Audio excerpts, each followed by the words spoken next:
네, 안녕하세요. 저는 지금 모든국어에서 단대부고 1 내신 담당하고 있는 오태원 강사라고 합니다. 오늘 저는 이 단대부고 내신 대비를 어떻게 해야 하는가에 대해서 설명해 드리기 위해 이 자리에 섰습니다. 일단은 단대부고 국어의 시작이라는 제목으로 이름을 붙여봤고요. 이제 단대부고의 시험 특성, 그 다음에 단대부고는 어떻게 공부를 해야 하는가, 그 다음에 왜 오태원이라는 선생님에게 수업을 들어야 하는가에 대해서 설명을 드리도록 하겠습니다. 크게 이렇게 세 가지 파트로 나눠 봤으니까요. 필요한 정보 많이 얻어가시면 좋겠습니다.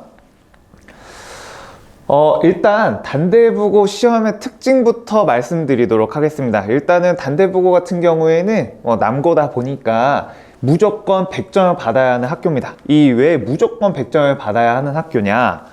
시험의 난이도가 높지 않습니다. 그래서 난이도가 굉장히 쉬운 편에 속하기 때문에 서술형 점수가 깎이거나 수행평가에서 만점을 받지 못한다 그러면은 바로 2등급 받기도 합니다.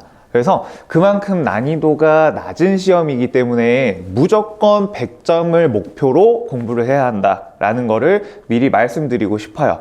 근데 남학생들 특성이 뭐냐면 암기를 잘하지 않습니다. 암기를 잘 못하고 자기가 이 정도 공부했으면 충분하지 라고 생각하기 때문에 꼼꼼하게 공부를 하지 않아요. 그래서 암기 위주의 꼼꼼한 학습이 중요하고 문제풀이도 많이 해봐야 하고 서술형 연습도 많이 해봐야 하는데 그 부분이 많이 부족해가지고 아이들이 고생을 많이 하거든요.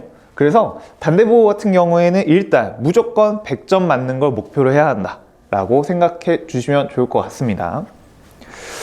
그 다음 두 번째, 단대부고 같은 경우에는 교과서보다 외부 부교재를 많이 사용합니다. 외부 부교재를 많이 사용하고 있는데 매년마다 부교재가 바뀌어요. 부교재가 바뀌는데 작년 2025년 같은 경우에는 올림포스 공통국어를 사용했습니다. 그래서 EBS에서 나온 공통국어를 사용했고요. 시험 문제에서 교과서보다 부교재가 더 많이 나오는 편입니다. 그러다 보니까 교과서보다 부교재를 더 많이 봐야 하고요. 부교재에 나와 있는 내용들을 확실하게 정리를 해야 합니다. 그래서 제가 좀 전에 말씀드렸다시피 이 학교는 암기와 이해가 정말 중요한 학교이기 때문에 부교재 문제뿐만 아니고 그거에 대한 변형 문제까지 암기를 해야 해요. 그래서 이 부교재뿐만 아니라 교과서 이거와 관련된 외부 지문들 이런 거에서 어떤 부분이 시험 나오는 포인트인지 이런 것들을 학생들한테 입력을 시켜놔야 해요. 그래서 이런 것들을 꼼꼼하게 준비를 해야 하고요.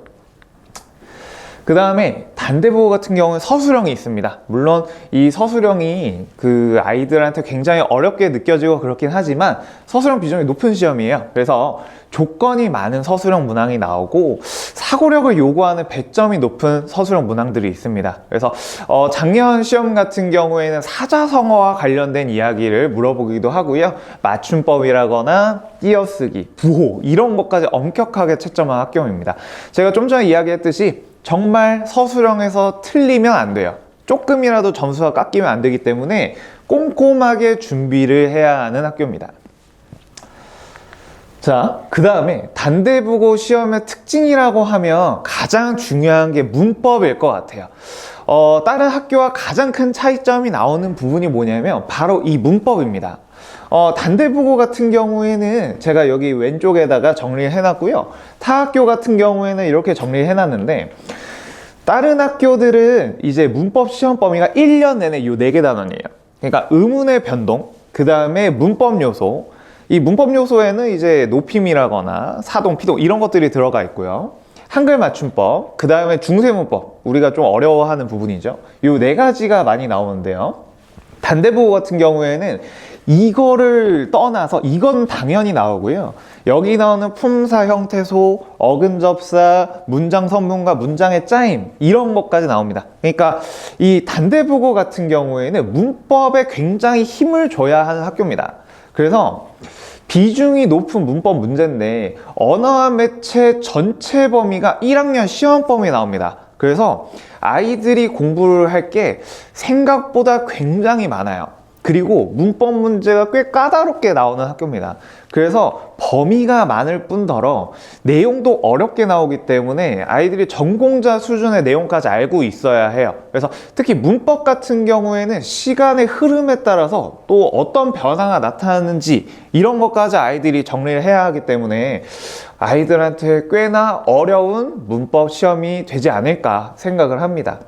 그래서 이 언매, 문법 같은 경우에는 수능 언어와 매체까지 충분히 풀 수 있어야 단대부고에서 고득점이 가능하다라는 거를 알아주시면 좋을 것 같습니다.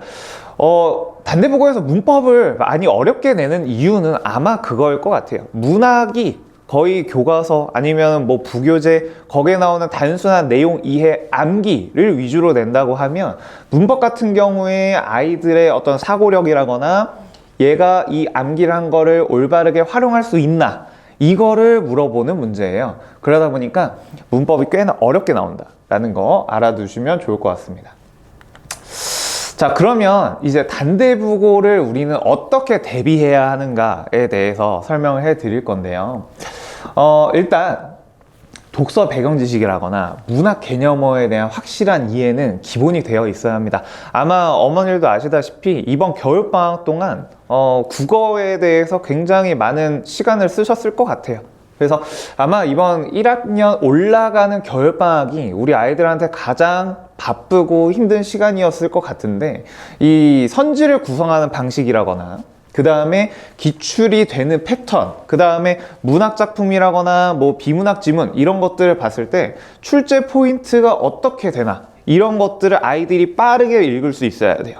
그래서 그런 부분들이 체화가 되어야 하는데 겨울방학 때 공부를 충분히 했다면 이런 부분이 별로 헷갈리지 않을 겁니다. 근데 이런 부분에 약점이 있다면 좀 꼼꼼하게 공부를 해서 시험을 대비를 해야 하겠죠. 자, 그 다음에 두 번째, 단대부고 같은 경우는 학교 교과서 프린트 이런 것들을 모두 반영해서 공부를 해야 하거든요. 그래서 이런 것들을 이제 단권화 시켜서 학습을 해야 합니다.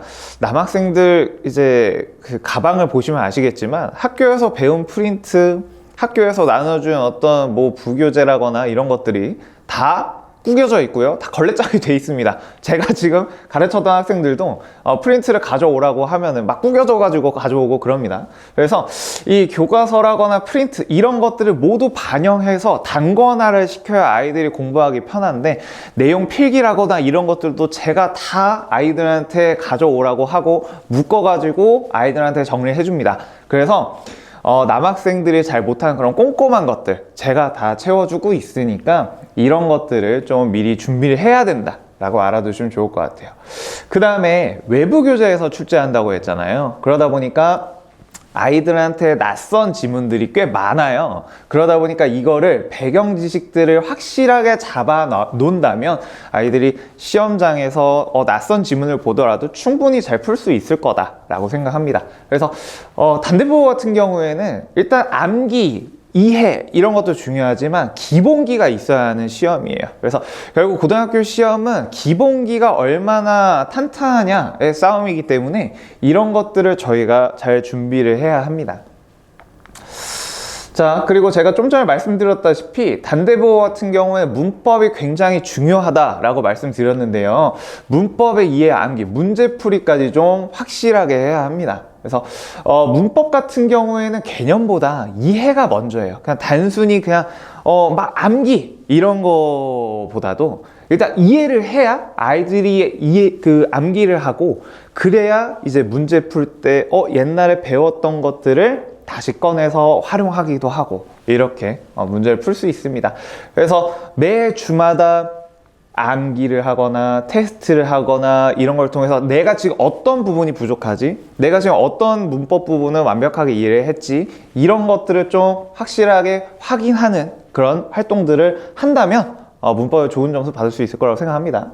그 다음에 문법은 양질의 문제풀이가 필요합니다. 그러니까 지금 이 대치동에서 이 내신 대비라고 하면 보통 이런 선생님들도 계세요. 그러니까 내신 문제를 그냥 2000문제, 3000문제 그냥 매 주마다 숙제를 진짜 이따만큼 주는 선생님들도 있으세요.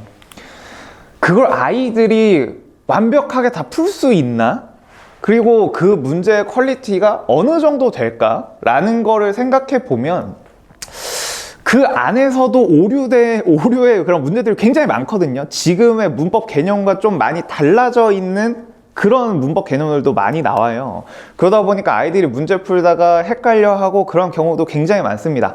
저 같은 경우에는 양을 많이 준다기보다도 좋은 질의 문제를 주기 위해서 노력을 하고 있습니다. 제가 지금 수능도 가르치고 있고 아이들을 꽤 오랫동안 가르쳐 봤는데 아이들한테 문법 개념이 헷갈리지 않는 지금 문법의 개념에 가장 적합한 그런 문제를 제가 아이들한테 주려고 하고 있습니다. 그래서 양질의 문제를 이제 필요한 만큼 주는 게 정말 중요하다고 생각을 해요. 그래서 양질의 문제풀이가 가장 중요하다 생각하고요.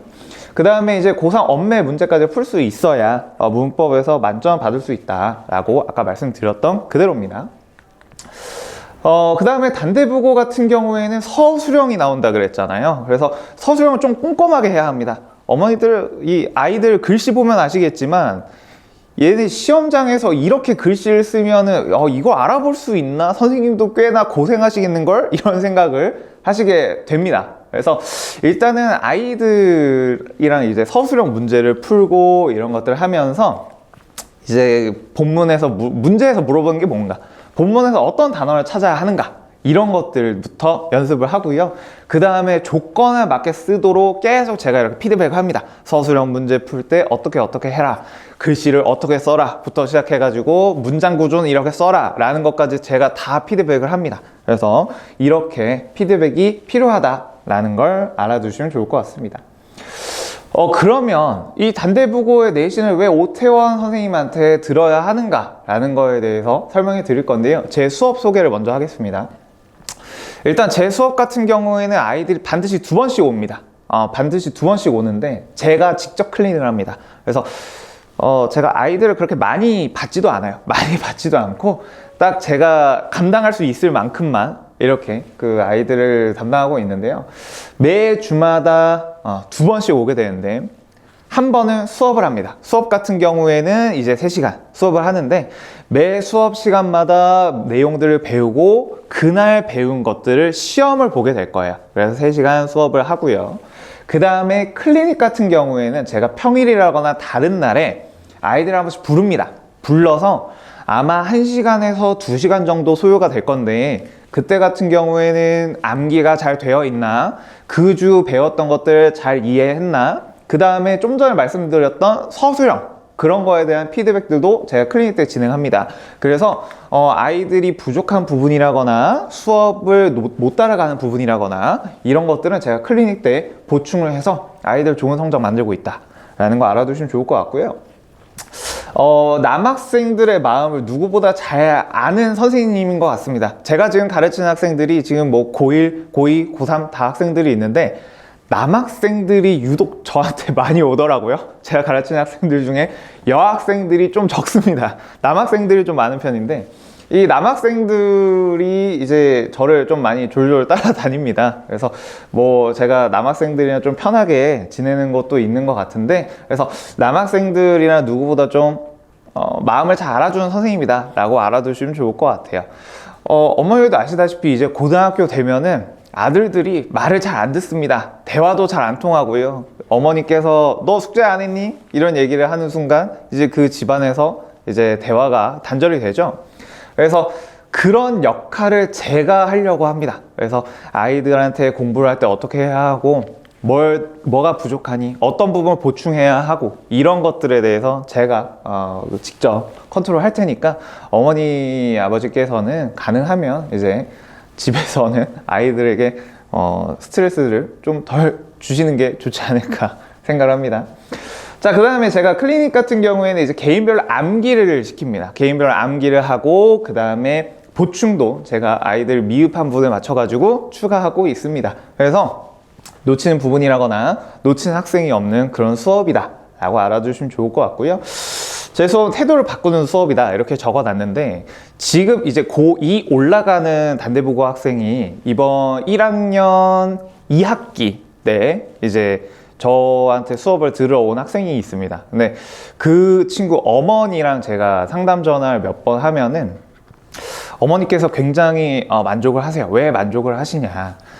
이전에는 좀 대형 강의를 많이 들었었대요. 대형 강의를 많이 들었었는데 그때 공부할 때와 저한테 수업을 배울 때의 태도가 달라졌대요. 그러니까 그 전에는 학원을 최대한 안 가기 위해서 노력을 했다. 뭐 숙제 안 하더라. 이런 얘기를 하시다가 저랑 이제 수업을 하면서 학원을 오는 거를 좋아하고 클리닉 같은 것도 지가 알아서 챙기고 숙제 같은 것도 자기가 알아서 하려고 하더라. 그래서 아이가 공부를 대하는 태도가 달라졌다 라고 이야기를 하더라고요. 그래서 이런 그 아이들한테 좀 제가 동기부여라거나 아이들을 좀 이끌어가는 것도 제가 충분히 한다라는 거 알아두시면 좋을 것 같습니다. 제 수업은 단대부고 내신에 가장 최적화되어 있는 수업입니다. 그래서 그동안의 기출 분석들 이런 것들을 통해서 학교 선생님 출제 포인트 이런 것들을 반영해 가지고 제가 문제를 만들고요. 그 다음에 기출 문제라거나 수능 자료 이런 것들을 통해서 이제 고품질의 문제를 풀려고 합니다. 그래서 제가 아까도 말씀드렸다시피 양을 많이 푸는 것보다 질을 확실히 높이는 문제를 풀어야 합니다. 그래서 좋은 문제를 푸는 게 가장 아이들에게 도움이 되기 때문에 양보다는 질로 승부를 하고 있고요. 어차피 못하는 숙제의 양이 아니고 그냥 아이들이 문제를 많이 풀어서 좋은 게 아니고 좋은 거를 아이들한테 꾸준히 해낼 수 있도록 하는 숙제를 제가 아이들한테 부여하고 있고요. 서술형이라거나 아이들 공부하는 거에 대해서 제가 꼼꼼하게 피드백을 하고 있습니다. 그래서 아이들이 질문을 하거나 이런 것들도 새벽 늦게 하더라도 제가 웬만하면 1시간 안에 뭐 보통 한 20분 안에 답장을 합니다. 그래서 아이들이 공부를 하다가 모르는 부분 이런 것들이 있으면 바로바로 저한테 질문할 수 있도록 제가 그렇게 하고 있으니까요. 꼼꼼하게 관리가 될 거다라고 알아두시면 좋을 것 같습니다. 그래서 저는 완벽하게 암기를 하고 이제 하나도 놓치지 않게 공부를 하려고 합니다. 그래서 완벽한 암기를 하기 위해서 매 주마다 빈칸 테스트를 보고 그 다음에 매 주마다 클리닉을 잡아서 아이들이랑 공부하고 있는데 이제 아이들이 이런 잠깐 예시를 보여드리면 여기 빈칸 같은 것들을 다 만들어 놓으면 아이들이 이걸 다 채우고 완벽하게 이해하고 그 다음에 제가 수업할 때 중요하게 했던 것들은 이런 거에다가 좀 추가도 하고 하면서 아이들이 완벽하게 공부를 하려고 하고 있습니다. 그래서 문제풀이 과정에 대해서 이런 교정도 제가 클리닉 시간에 진행하고 상세하게 질문도 하고 답변도 하고요. 그래서 이렇게 관리를 하는데 이제 수행평가라거나 생기부, 수능 이런 것까지 제가 관리를 하고 있습니다. 그래서 제가 지금 가르치는 학생들 같은 경우에는 동아리라거나 외부 활동 이런 것들까지도 제가 다 관리를 하고 있습니다. 그래서 이제 그 고등학교 올라가서 사실 그런 학생들은 거의 없긴 한데 축구부에 들어간다거나 농구부 이런 운동을 하는 게 나쁘지 않지만 그런 것들보다 우리가 이제 대학교를 갈 때 좀 도움을 받을 수 있는 그런 과학 동아리라거나 아니면 경영, 경제 이런 거에 대한 동아리를 한다거나 이런 것들을 할 수 있도록 제가 최대한 도와주고 있습니다. 그래서 동아리, 수행평가, 그 다음에 이제 모의고사, 생기부 이런 것까지 제가 다 관리를 하니까 아이들이 조금 자기가 진로를 정하거나 이런 거에 있어서도 도움을 많이 받고 있습니다. 그래서 이렇게 제가 하나하나 다 관리한다 라고 생각하시면 좋을 것 같고요. 제가 아까 말씀드렸다시피 수행평가에서 점수 깎이는 순간 정말 큰일 나거든요. 그러니까 수행평가에서 끊기지 않도록 그것도 제가 관리를 하고 있습니다. 그리고 제가 계속 말씀드리는데 제가 문제를 주는 것들은 다 엄선된 것들이에요. 제가 지금 수능도 수업을 하면서 수능 관련된 컨텐츠들 이런 것들을 주고 있고요. 제가 내는 문제들, 제가 주는 숙제들에서 다 나옵니다. 그래서 제가 직보할 때 아이들한테 항상 이렇게 얘기합니다. 내가 가르친 거에서 다 나온다. 그러니까 내가 그동안 공부했던 거, 문제 풀었던 거, 오답해야 되는 거 그런 것들만 다시 보고 들어가면 충분히 단대보고에서 100점 받을 수 있거든요.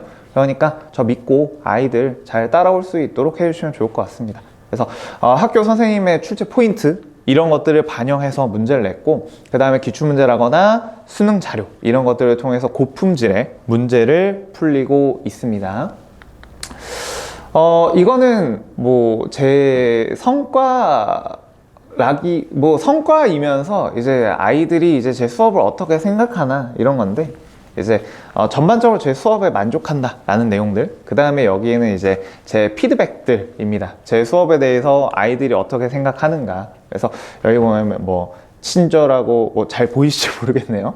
친절하고 뭐 꼼꼼한 선생님 덕분에 흥미가 뭐 늘었다, 아니면 뭐 모두 개개인의 이해도에 맞추어 설명해 주신다, 뭐 이런 거, 뭐 수업이 재밌다, 이런 것도 당연히 있죠. 그래서 수강 만족도 이런 것들은 정말 최상이고요. 그래서 성과도 제가 확실하게 내니까 믿고 보내주시면 좋을 것 같습니다. 그래서 지금 고2 올라가는 학생들, 고3 올라가는 학생들도 고등학교 1학년 때 배웠던 학생들이 계속 이제 저한테 배우려고 하고 있고, 저와 함께 이렇게 위로 올라가고 있습니다. 그러니까 믿고 보내주세요. 제 수업 같은 경우에는 이제 3월 15일 일요일에 오전 10시에 개강을 합니다. 그래서 시험 수업은 6주를 하고요. 그 다음에 한 주는 직보, 그래서 6+1로 수업을 진행합니다. 수업은 3시간씩, 아까 말씀드렸다시피 3시간 진행될 거고요. 클리닉 같은 경우에는 제가 학생이랑 따로 날을 잡아서 1시간에서 2시간 정도 암기, 뭐 테스트, 클리닉 이런 것들이 진행이 될 겁니다. 그래서 매 주마다 주 2회 오면서 숙제라거나 이런 것들 제가 다 관리하면서 아이들한테 좋은 성적 낼 수 있도록 집에서 준비를 할 테니까, 뭐 학원에서 문제 잘 풀 수 있도록 제가 잘 정리할 테니까요. 집에서 많이 격려해 주시고 믿고 보내주시면 결과로 제가 증명하겠습니다. 궁금하신 거나 이런 것들은 뭐 학원이나 제가 맨 처음에 전화번호 남겼거든요. 거기에다가 질문 주시면 제가 친절하게 상담해 드리도록 하겠습니다. 설명회는 여기서 마치도록 하겠습니다. 감사합니다.